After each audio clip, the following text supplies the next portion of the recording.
Hello everyone, welcome to the Tim Booker channel. I wish you all a pleasant listening experience. Today, I will be interpreting University of Berkshire Hathaway for you. This book compiles speeches and Q&A sessions from shareholder meetings of two companies where Charlie Munger served as chairman, spanning from 1987 to 2022. The time span covers 35 years, with a total of approximately 500,000 words, making it a profound collection of wisdom and insights. Many are familiar with Charlie Munger, a 99-year-old billionaire and Warren Buffett's partner, often referred to as the Berkshire vice chairman and even considered Warren's sustenance. Buffett once said, "Charlie expanded my horizons. After meeting Charlie, I evolved from an ape to a human at an extraordinary rate, otherwise, I would be much poorer." So, what unique wisdom does Munger possess? That is the theme we are going to explore today. Previously, those seeking Munger's intellectual wealth often turned to the classic, Poor Charlie's Almanac, a compilation of Munger's speeches and articles over 2 decades. However, there is another rich treasure trove to understand Munger's wisdom. That is the speeches Munger delivered at Wesco Financial and American Daily Journal shareholder meetings since 1987. Most of the time, Munger is a man of few words. Those who follow the Berkshire Hathaway shareholder meetings are accustomed to Buffett's extensive talks each year, while Munger remains reserved.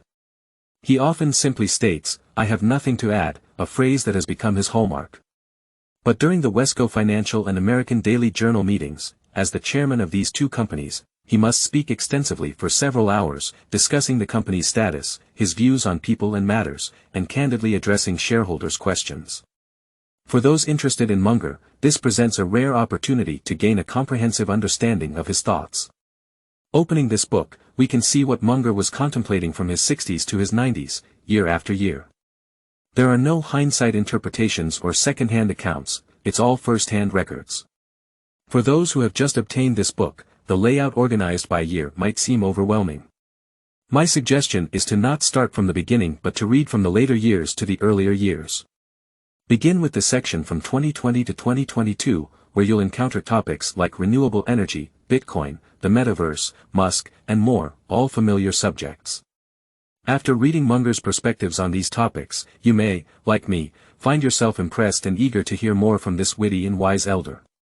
Afterward, you can pick a year from the middle of the book, perhaps a year like 2008, which left a deep impression on you, and read from there. Alternatively, choose a few years that hold personal significance and read selectively. This way, you'll find Munger's reflections in a certain year resonating with your own life experiences. In essence, reading this book is like indulging in a sumptuous private dinner.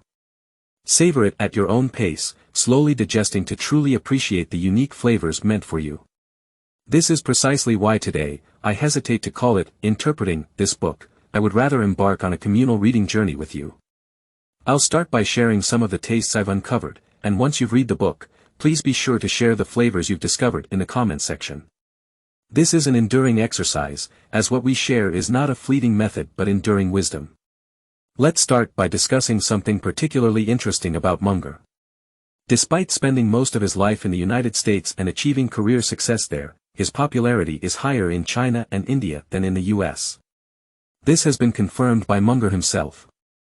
In 2010, Munger's friend Kaufman translated the Poor Charlie's Almanac into Chinese and introduced it to India, where it became widely popular. Since then, Munger's name has gained prominence in these countries. In 2019, during a shareholder meeting, Munger humorously stated that Kaufman had boosted his popularity in India and China and joked that he wished Kaufman could help improve his popularity in Los Angeles, where he wasn't as well received. So, why do so many people enjoy studying Munger? It's not just because he's wealthy. While he indeed is wealthy, his net worth of several $billion is significantly lower compared to top billionaires like Buffett or Gates. Munger's popularity might stem from the fact that his life aligns with many people's aspirations for a fulfilling life. He's not only rich but also long-lived, has a happy family, and maintains a decades-long friendship with Buffett. However, if someone were to label Munger as simply fortunate in life, they would likely face strong opposition from his followers. In reality, Munger's initial life script was far from fortunate. His family's business went bankrupt when he was 5 years old, and he started working at a grocery store at 6. The Pearl Harbor incident occurred when he was 17, interrupting his education, and he enlisted in the military. At 29, his son was diagnosed with leukemia, leading Munger to exhaust his wealth in a failed attempt to save him. His first marriage ended in failure, and even after his second marriage, he had to support 8 children, which created significant financial pressures. However, Munger's story of reversing his life script is incredibly inspiring. To earn more money and support his large family, Munger started investing in his 30s alongside his legal career. He diligently studied and accumulated knowledge related to investments, developing his own investment philosophy and gradually amassing wealth. At 35, he met Buffett, and by 38, he had left his legal practice to focus on investing full-time. At 54, he became a partner at Berkshire Hathaway, and together with Buffett, they created the well-known wealth myth. Throughout Munger's story of rewriting his life script, many people discern a phrase, "loss makes one's soul deep." This means that he possesses a keen business mind for success but also a soul akin to that of a traditional Confucian scholar. This assessment was first put forward by Li Lu, a Chinese man and a key manager of Munger's family assets. He mentioned that during his interactions with Munger, he often forgot that Munger was an American, as Munger seemed more aligned with his understanding of a traditional Chinese scholar. Firstly, Munger is a success achieved purely through intelligence. This serves as an uplifting example for intellectuals. His success is entirely based on investing, which, in turn, relies on self-cultivation and learning. It stands in stark contrast to various societal transactions involving power, money, business fraud, and deception. He has ethically earned wealth through his intellect and contributed value to shareholders and society. Furthermore, Munger holds himself to stringent standards in both material and spiritual aspects of life. Despite his wealth, he leads a very modest life. He still resides in a regular house he bought decades ago, and he always arrives for meetings 45 minutes early. When traveling, he exclusively flies economy class. After amassing considerable wealth, Munger also dedicated himself to philanthropy to help more people. Additionally, Munger admires Confucius and Confucian philosophy. He has mentioned multiple times during shareholder meetings that people should learn from the Confucian doctrine of the golden mean and apply it in their lives. He believes his life secret is to manage expectations and work diligently. He advocates continuous learning and personal improvement, striving for higher levels of understanding through self-cultivation to deserve what one aspires to achieve. While many Americans might find these values less relatable, they resonate quite well in China and India. Loss makes one's soul deep, succeeding in a market economy while maintaining a clean soul. How many intellectuals aspire to this today? This might explain why, in recent years, more and more people have started to study Munger, aiming to understand how he has achieved these remarkable qualities. Now, let's talk about what Munger himself had to say about this question. I'll read you a passage from his original words spoken at a shareholder meeting. Ladies and gentlemen, coming from all around the world to be here, I know you're thirsty for knowledge, many of you are intellectuals. I'm not making fun of you, because I'm an intellectual too. You see, a fellow intellectual like you, despite my shortcomings, has achieved success. That's why you're here to learn from me. How did I do it? With my abilities and talents, I shouldn't have achieved such great success. My success comes from mastering a few mental models when I was young and using them repeatedly throughout my life. First, I took the main road, because few people take the main road. Taking the main road is the path of wisdom. I also pursued rationality. I developed the habit of pursuing rationality from a young age, and that good habit has benefited me throughout my life. Munger's words end here without further elaboration, but from his speeches in different years, both the concepts of taking the main road and pursuing rationality appear repeatedly. Thus, we can infer some specific meanings from his statements. Firstly, taking the main road and few people take the main road are phrases often mentioned by Munger and Buffett. In their investment philosophy, this translates to acting ethically and investing in good companies that they believe are undervalued. They avoid speculative financial instruments and complex derivatives in favor of straightforward investments in companies they deem genuinely valuable. For example, during the years leading up to the 2008 U.S. subprime mortgage crisis, many financial institutions were packaging large volumes of subprime loans into standardized securities, which became popular financial derivatives. Munger and Buffett had warned about the potential disastrous consequences of these financial derivatives as early as the late 1990s. They even referred to such complex financial derivatives as financial weapons of mass destruction. They believed that securities should be clear and simple, not obscure and complicated, and that the allocation of capital in a civilized society should be transparent and well-regulated, rather than chaotic. In Munger's perspective, what constitutes the main road or the ethical path in investments? As mentioned earlier, it means investing in truly good companies that provide real value to customers. For instance, Munger has held shares in Costco for nearly 30 years. He considers it a stock he would take to the grave because he appreciates Costco's values of providing quality products to customers. He has been observing if Costco deviates from this value. For instance, in 2020, when the stock price of Costco was already high, he said at a shareholder meeting, "I've never had the thought of selling a single share of Costco. Last Christmas, I bought a few Fran Rome shirts at Costco for about $7 each. The quality of the shirts is very good, and they are soft. I also bought a few pairs of Away's brand pants, probably also around $7 each. The pants have an elastic waistband and are waterproof." Costco's strong purchasing power allows them to carefully select products for customers, ensuring their satisfaction. Considering Costco's current stock price, I might not buy it, but I absolutely won't sell it. In conclusion, Munger's investment philosophy of taking the main road and pursuing rationality emphasizes ethical investing in valuable companies and making rational decisions that align with long-term success rather than short-term gains. Additionally, when discussing the daily newspaper company chaired by Munger, they have consistently adhered to the principle of creating real value for customers. The Daily Journal Corporation originally published legal newspapers. However, after entering the 21st century, with the rise of the Internet, traditional newspaper businesses declined, and the Daily Journal Corporation experienced several years of losses. Fortunately, after the 2008 financial crisis, Munger led the company through a transformation. They built positions in stocks of banking companies like Wells Fargo and Bank of America during the market bottom of 2009, and made a substantial profit.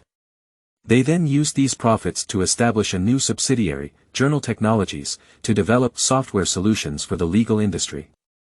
This century-old tree, the Daily Journal Corporation, has managed to sprout new growth once again. Munger mentioned that providing software services to courts and government departments is an arduous path. Even Microsoft and Google personnel would avoid it, but they are willing to undertake it. This endeavor simplifies the cumbersome processes in courts and government offices and reduces errors in manual operations. It's a good thing, a socially beneficial endeavor. They are not afraid of difficulties, they even think that a bit of difficulty is good. Because it's challenging, once successfully established, it becomes a lucrative business that others can't easily replicate. This also embodies the saying, taking the main road, few people take the main road. In fact, we can see that, taking the main road, when applied to business operations, means selling genuine, quality products. In the context of investing, it means buying truly valuable assets. This is Munger's fundamental principle.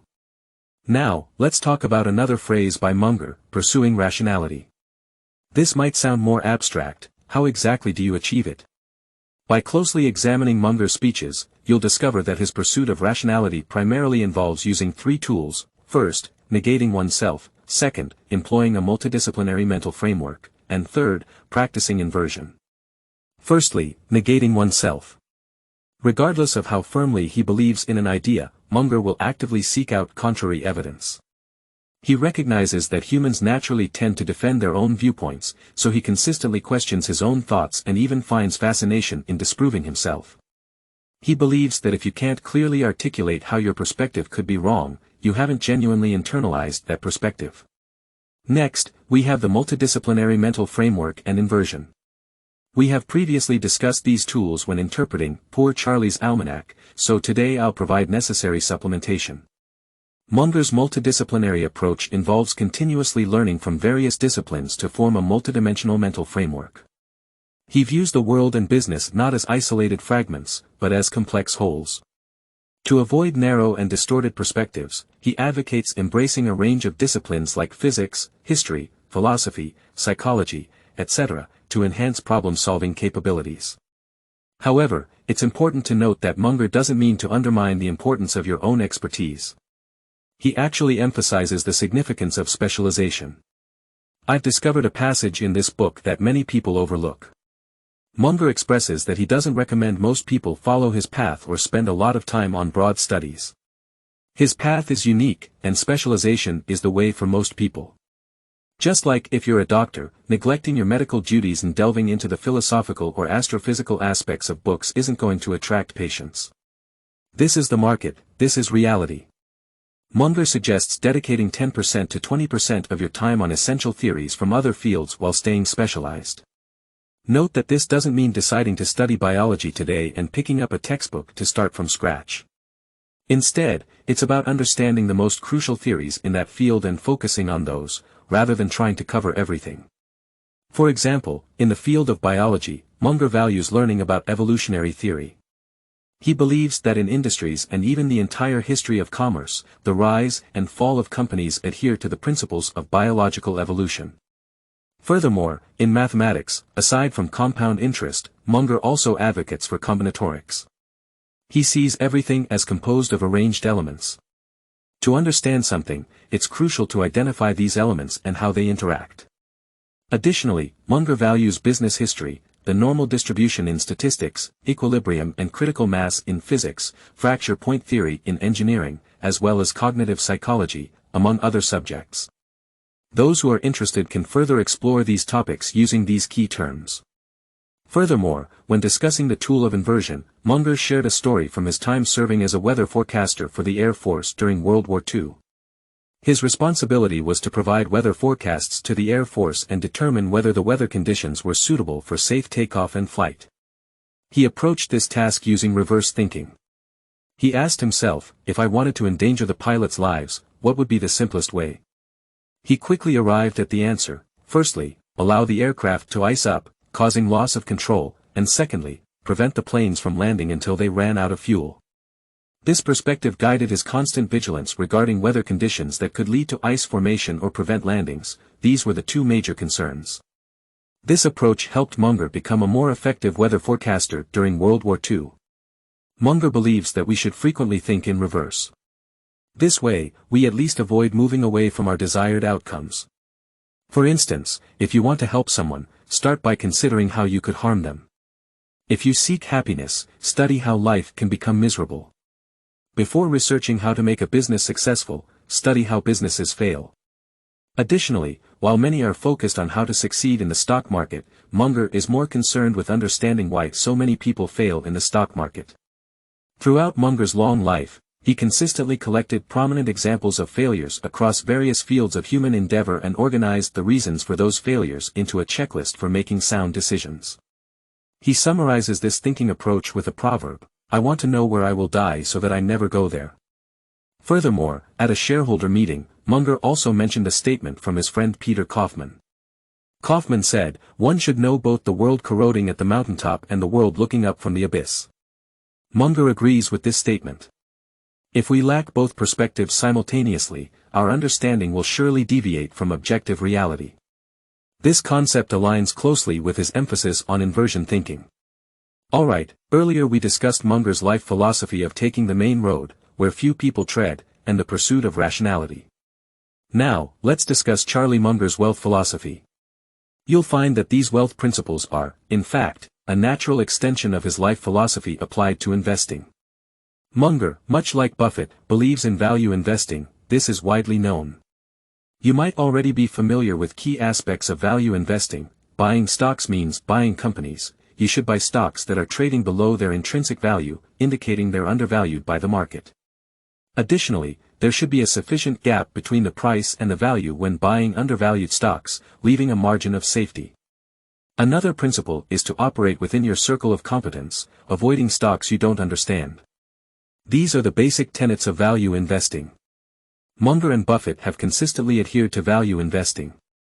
In 2022, someone asked Munger at a shareholder meeting whether traditional value investing was becoming obsolete given the popularity of various intelligent robo-advisors and technical analyses. Munger responded firmly, asserting that value investing is timeless. The fundamental principle for successful investing remains unchanged: buy at a low price and invest in assets with high value. This essential rule will always stand. However, it's worth noting that initially, Buffett's and Munger's concepts of value investing differed. Buffett's value investing philosophy was influenced by Graham. However, after encountering Munger, Buffett's philosophy underwent significant changes. The traditional Graham-style value investing emphasizes buying stocks that are cheap enough, even if the company isn't great. As long as its value is underestimated, and the price is low, it's a viable investment. Once acquired, these stocks are sold when they rise or held if they don't. This strategy was how Buffett operated before meeting Munger. However, stocks that are cheap to this degree are often from lesser-known companies that others avoid, similar to cigarette butts that have been discarded. Hence, these stocks are known as cigarette butt stocks, and Buffett initially built his wealth by trading them. Munger's influence led Buffett to shift from focusing on cheap stocks to investing in excellent businesses. Munger repeatedly advised Buffett that investing in cigarette butt stocks was like constantly seeking bad deals and bad people to do business with, cutting ties once the transaction was done, and then finding the next cycle of bad deals and bad people. This approach is very draining. As funds grow, mental and physical energy is depleted. However, when buying excellent companies, it's a different story. Exceptional individuals are disciplined, self-challenging, and self-improving. After acquiring excellent businesses, there's no need for continuous intervention. Simply follow the company's growth trajectory to earn investment returns, effectively enjoying the fruits of the excellent individual's efforts. Ultimately, Buffett embraced this concept and made a critical shift in his investment strategy. In 1972, Buffett invested $25 million to acquire the famous See's candies. From the second year onward, See's candies began generating a consistent stream of cash flow for Buffett. By 2007, the accumulated contribution to profit reached $1.35 billion. This success served as a pivotal experience, leading Buffett to subsequently invest in more prominent enterprises, including Coca-Cola, accumulating even more wealth. Munger's significant impact on Buffett's investment philosophy was to encourage him to invest in genuinely outstanding companies and hold them for the long term. Although people often associate value investing with long-term thinking, from the discussion above, you've likely realized that traditional value investing doesn't inherently include this aspect. This was something Munger added later. Interestingly, Munger rarely uses the term long-term thinking himself, he prefers the term loyalty. When examining Munger's investment strategy, two distinct characteristics stand out: concentration and loyalty. In 2022, at the annual shareholder meeting of Daily Journal Corporation, Charlie Munger revealed details about his investment portfolio. He mentioned that the majority of his family's assets were concentrated in three main investments: Berkshire Hathaway stock, Costco stock, and Chinese stocks managed through Li Lu's fund. Munger expressed his view on the merits of concentrated investments. Contrary to the belief of many financial professionals advocating for diversification, Munger believed that excessive diversification offered little benefit. He argued that most individuals, including himself, had limited capabilities and that finding up to 4 exceptional investment opportunities was sufficient. He even went so far as to say that finding 20 opportunities was a challenging task. Munger's investment portfolio showcased extreme concentration, a strategy he had followed for nearly 2 decades. Munger exhibited a remarkable level of loyalty toward his investments. He declared at the shareholder meeting that if he liked a company and its management, he and his family would be extremely loyal, perhaps even excessively so. This sense of loyalty was evident through his consistent investment decisions and public endorsements.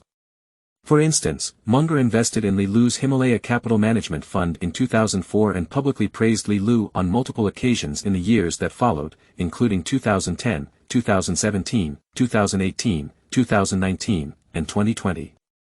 Munger often referred to Li Lu as the Chinese version of Buffett, emphasizing his trust in Li Lu's abilities. Munger believed that China presented significant investment opportunities, and he frequently used the analogy, fish where the fish are. He stated that while the U.S. market had been extensively explored, with intense competition and a scarcity of quality opportunities, China's market still held untapped potential.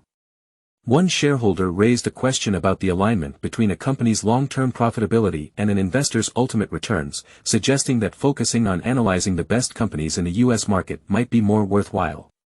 Munger disagreed, asserting that he believed China's strongest companies surpassed those in the U.S. He attributed his conviction to the rapid growth of Chinese companies and the robust market opportunities they presented. Munger repeatedly highlighted his confidence in BYD, Build Your Dreams, a Chinese electric vehicle and battery manufacturer. He mentioned BYD's founder, Wang Chuanfu, and praised his intelligence, resilience, and dedication to excellence.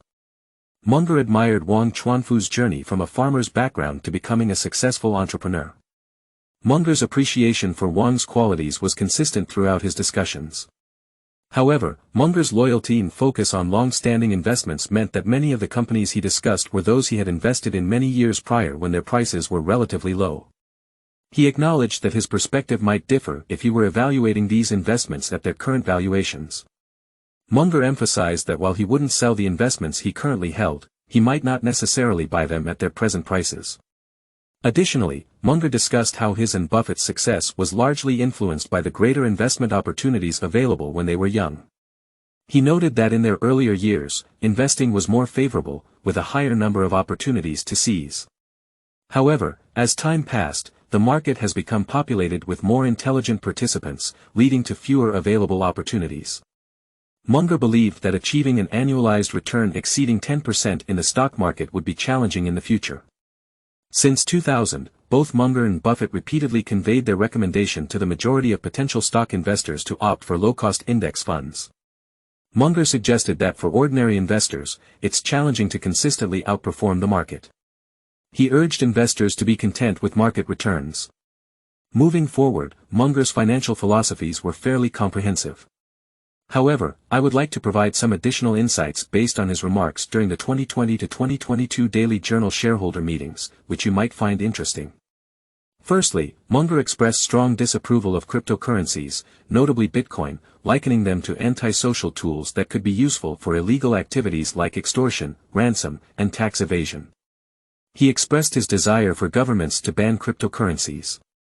Furthermore, Munger believed that the era of electric vehicles was imminent, favoring electric cars over fuel cell vehicles. He also shared his perspective on Tesla and Elon Musk. Munger stated that he wouldn't buy or short Tesla, emphasizing Musk's genius but also his tendency to overestimate his capabilities. Munger likened Musk to someone with an IQ of 190 who thinks their IQ is 250, expressing caution about individuals who overestimate their abilities. To summarize, the key points I've shared with you today comprise a portion of the book's content. However, don't be in a rush to leave just yet, as this book is filled with numerous valuable quotes. Let me present a few of them to you as a conclusion. 1. Tides rise and fall. I don't try to predict the tides. I just want to learn to swim well. 2. When asked how to achieve happiness, I always answer, lower your expectations, meaning make your expectations more realistic. 3. Knowing how to learn is a very powerful weapon. Smart people are often quite arrogant, feeling that they are so smart that they don't need to learn anymore. They think they already know it all. Drowning can occur when boating can't keep up with the rowing. If you don't learn, the world will leave you behind. For, when I was young, I always spent the best time of the day acquiring wisdom and improving myself. Only after fully recharging myself would I sell my time to customers. 5. If you truly want to succeed and achieve what others cannot, you have to read day after day, like sitting on a cold bench. Every smart person I've met reads daily.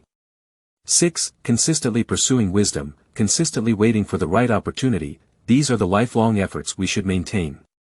You can make these 2 points your life goals. 7. Becoming wealthy is an enjoyable process.